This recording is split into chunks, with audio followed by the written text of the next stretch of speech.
Somos levados à oração em diversas situações. Doenças, desemprego, dificuldades financeiras, novos negócios, ou momentos em que simplesmente não temos outra saída. Mas na mensagem desta semana, eu quero te desafiar a mudar essa visão. A oração não é a nossa última opção.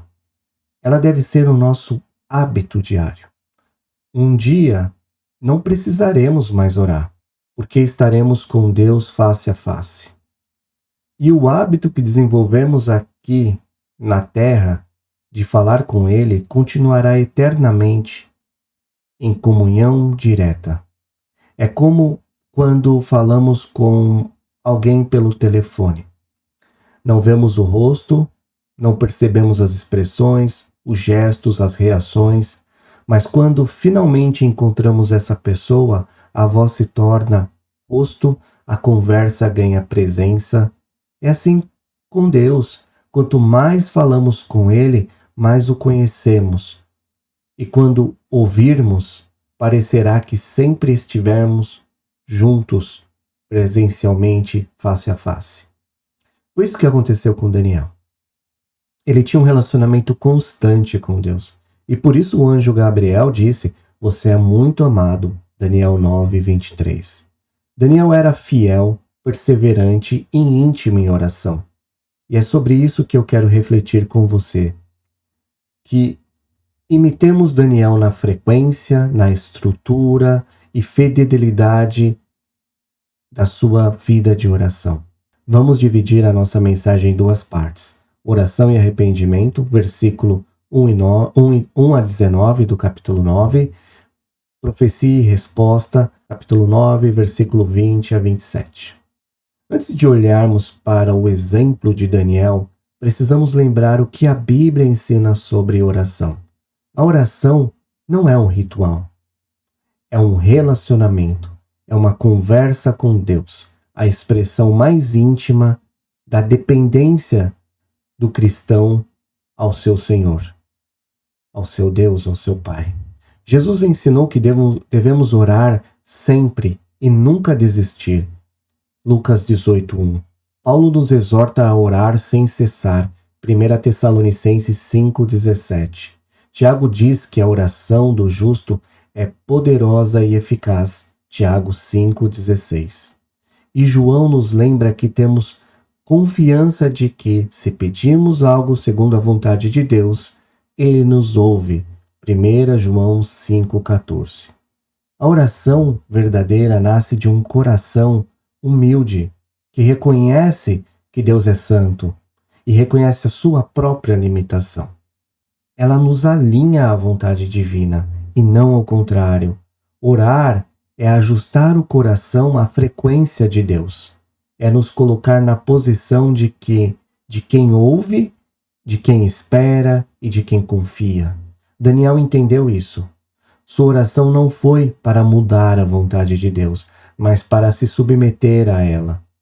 Ele orou confessando, se arrependendo, intercedendo. E foi nesse lugar de entrega que Deus revelou seus planos eternos. Assim, com essa base em mente, vamos observar como Daniel ora e o que a sua oração nos ensina sobre arrependimento, fidelidade e intimidade com Deus. No versículo 1 e 2, Daniel reconhece o tempo determinado por Deus para o exílio. Versículo 2, que Daniel menciona: "No primeiro ano do seu reinado, eu, Daniel, compreendi pelas Escrituras, conforme a palavra do Senhor dada ao profeta Jeremias, que a desolação de Jerusalém iria durar 70 anos. Aqui tem coisas importantes para anotarmos. Uma, ele deveria estar com aproximadamente 80 anos. Continuava lendo e tentando compreender as Escrituras. O estudo da palavra de Deus, que é o que fazemos aqui no BSF. Estudamos a palavra de Deus para compreender a vontade de Deus. E ele menciona outro profeta, algo nobre na palavra de Deus. Versículo 3, ele decide: Quando ele compreende as Escrituras, ele decide buscar ao Senhor com jejum, pano de saco e cinzas. O jejum significa renúncia voluntária para buscar a Deus com total dependência espiritual. O pano de saco é o símbolo externo do arrependimento, humildade e profunda aflição exterior. Cinzas, reconhecimento da fragilidade humana diante da santidade e justiça divina. Versículo 4. Daniel ora ao Senhor reconhecendo a sua grandeza e fidelidade. Meu Deus, ele diz, meu Deus, e confessei, ó Senhor, Deus grande e temível. Aqui ele adora a Deus no início da sua oração, reconhecendo quem Deus é, engrandecendo ao nome de Deus. É um exemplo que seguimos nas nossas orações, nos nossos estudos, nas nossas reuniões, engrandecendo a Deus, quem Ele é, os atributos de Deus. E ele diz que Deus é fiel, porque Deus mantém a aliança que Deus fez aos que te amam e obedecem os seus mandamentos. E Daniel confessa os pecados de Israel e admite a rebeldia contra Deus. Versículos 5 e 6. Versículo 5. Nós temos cometido pecado e somos culpados. Daniel se inclui. Ele não está dizendo que o povo é culpado, que o povo está errado. Ele se inclui nessa culpa. Nós estamos cometendo pecado. E ele diz, temos sido ímpios e rebeldes. Nos afastamos dos teus mandamentos e das tuas leis. Note como Daniel é claro em não só culpar o povo, mas culpar a ele e colocar ele nessa discussão. Um homem amado por Deus, como o anjo disse, e veremos mais para frente, está aqui se incluindo nessa culpa. Não demos ouvido aos teus servos, aos profetas que falaram em teu nome. Que empatia, que exemplo de liderança Daniel nos dá. Se nós queremos liderar algum grupo, nós temos que olhar para esse exemplo. Se o grupo erra, se a nação erra, todos erram. E ele declara a justiça de Deus e a vergonha do povo. Ele deixa claro que Deus é justo e hoje estamos envergonhados. Ele deixa claro, sim, nós, o povo, Judá de Jerusalém, todo Israel, tanto os que estão perto como os que estão distante, todas as terras pelas quais nos espalhaste. Por causa do quê? Da nossa infidelidade para contigo.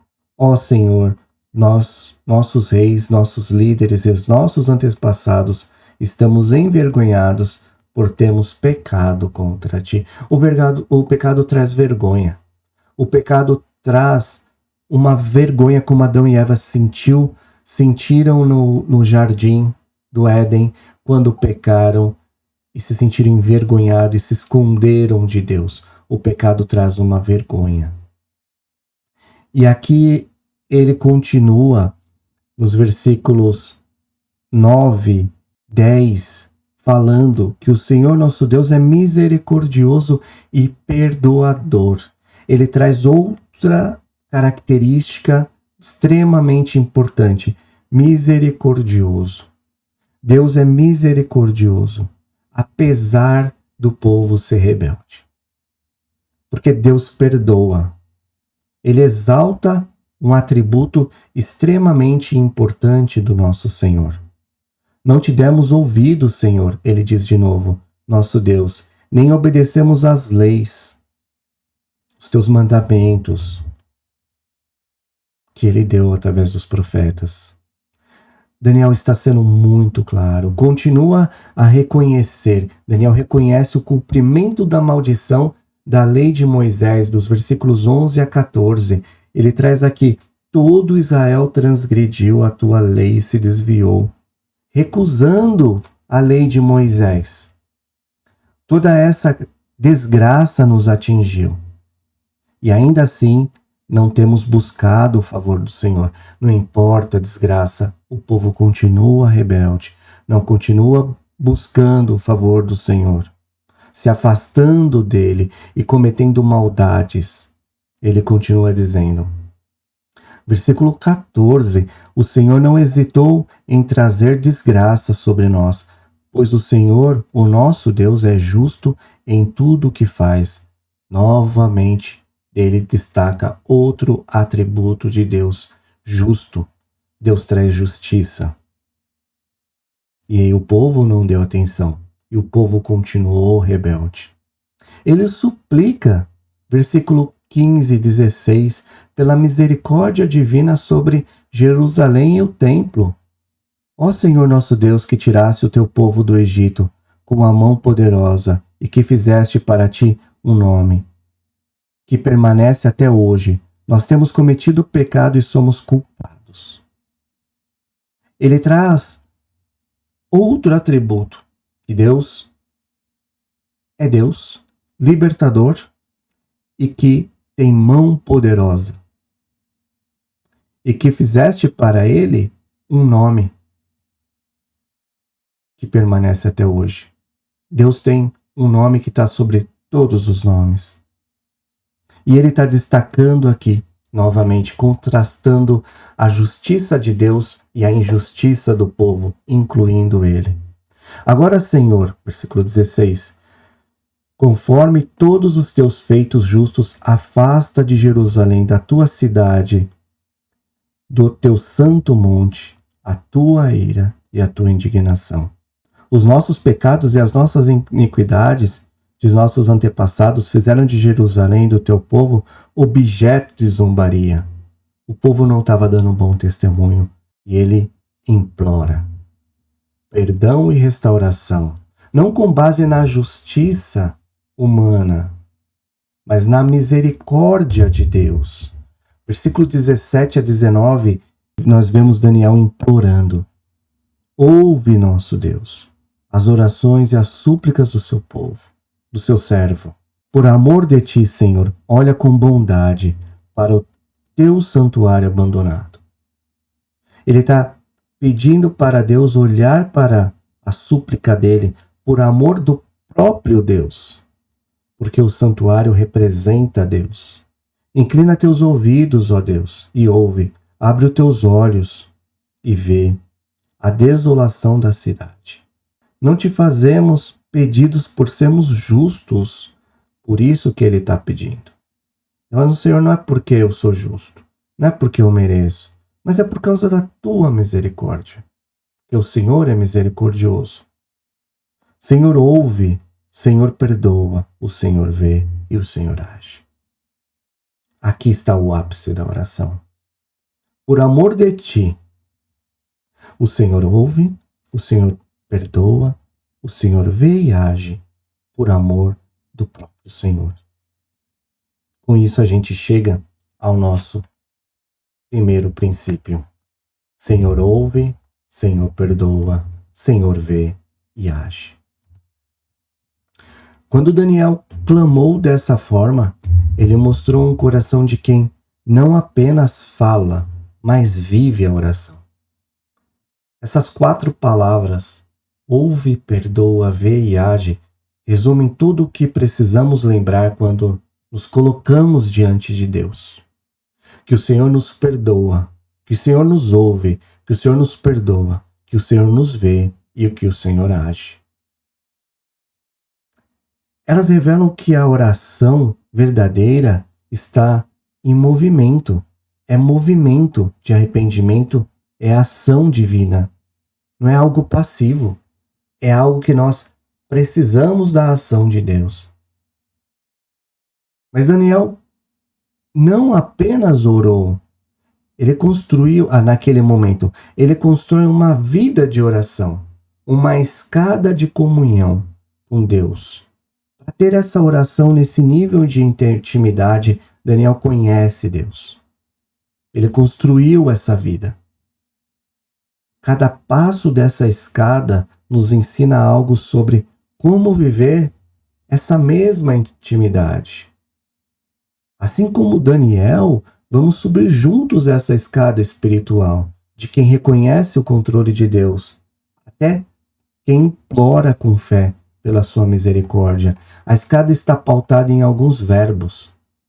Reconhece, 1 e 2, versículo 1 e 2, entende, versículo 2, decide, versículo 3, ora, versículo 4, confessa, versículo 5, 6, declara, versículo 7 a 10, reconhece, versículo 11 a 14, suplica, versículo 15 a 16, implora, versículo 17 a 19.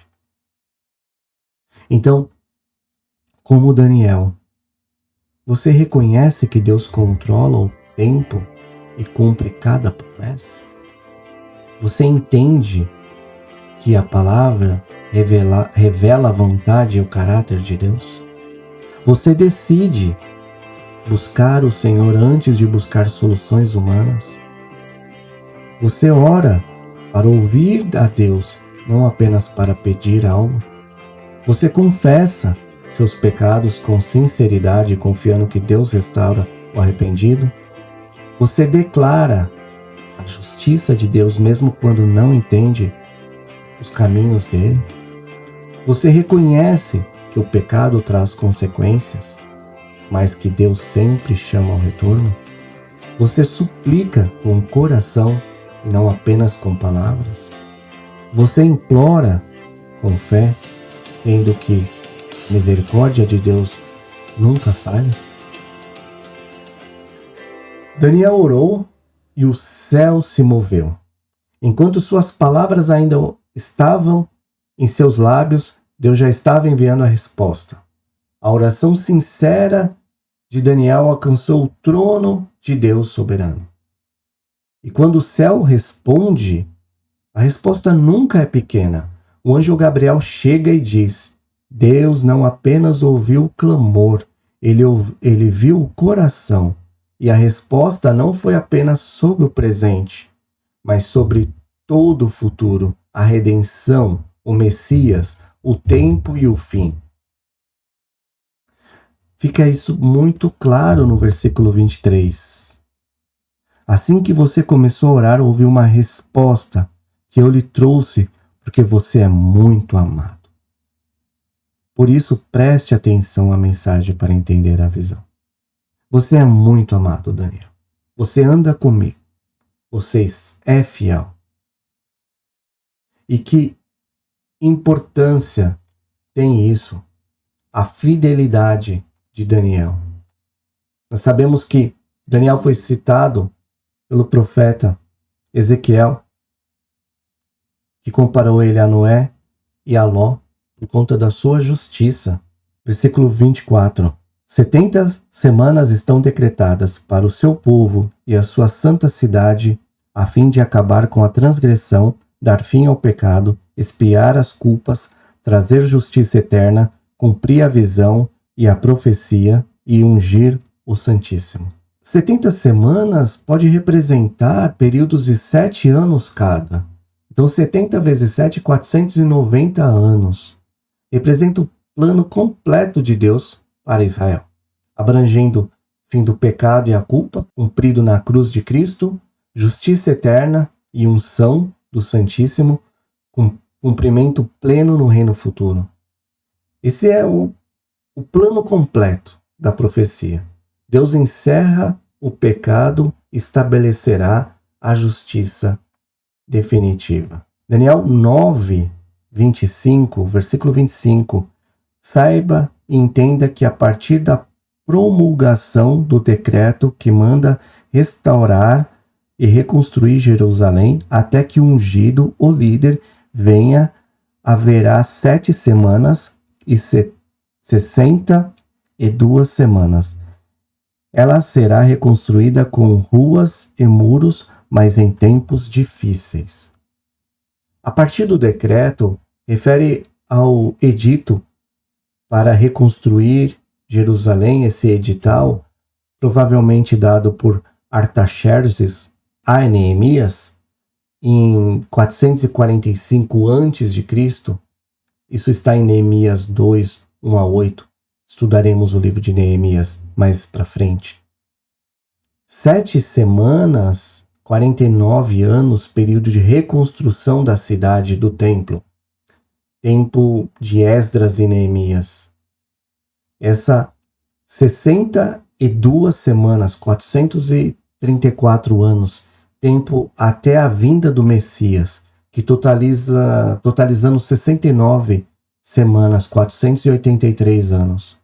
O decreto, a vinda do Messias, esse 483 anos. Versículo 26.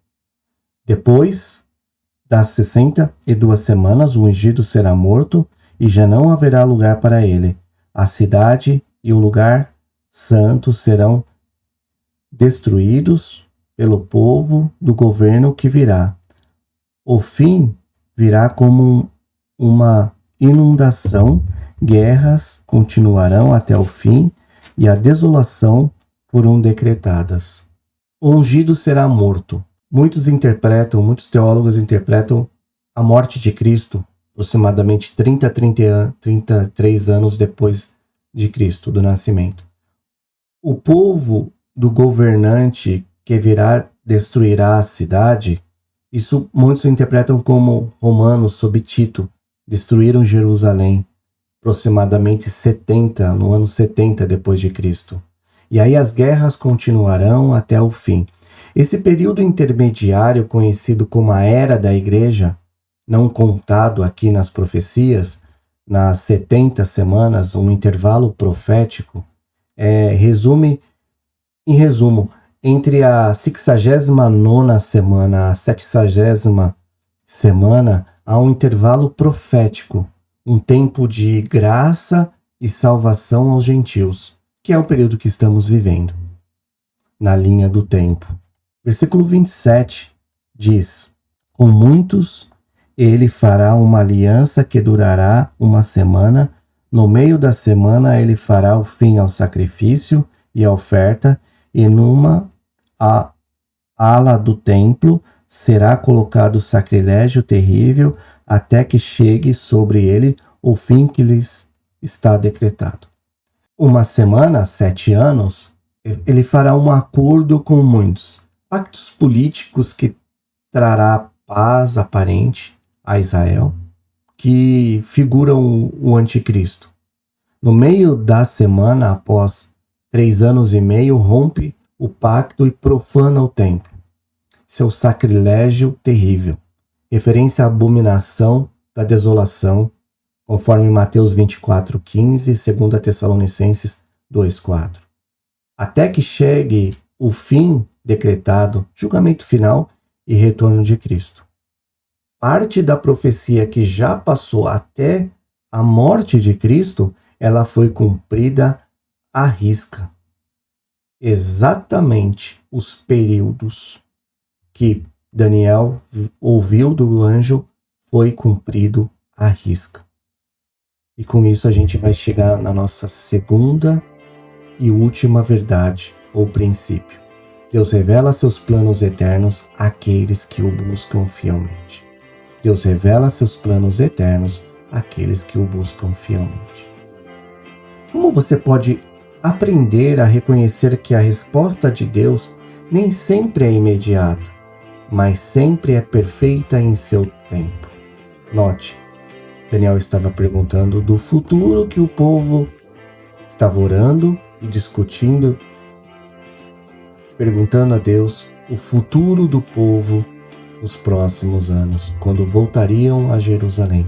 E Deus mostrou o plano de redenção eterna até os fins dos tempos. Como você pode aprender a reconhecer que a resposta de Deus nem sempre é imediata, ou nem sempre te responde o agora, mas ela sempre é perfeita, ela sempre tem o seu tempo. O que essa visão do controle soberano de Deus sobre o tempo te ensina sobre descansar mais em Deus. Que a maneira como você lembra diariamente de que Deus já tem um plano, mesmo quando você não enxerga, e que ao responder com fé e gratidão, mesmo que ainda não entende completamente o porquê, seja daqui em diante a maneira como você vive. Tenha uma ótima semana. Até a semana que vem.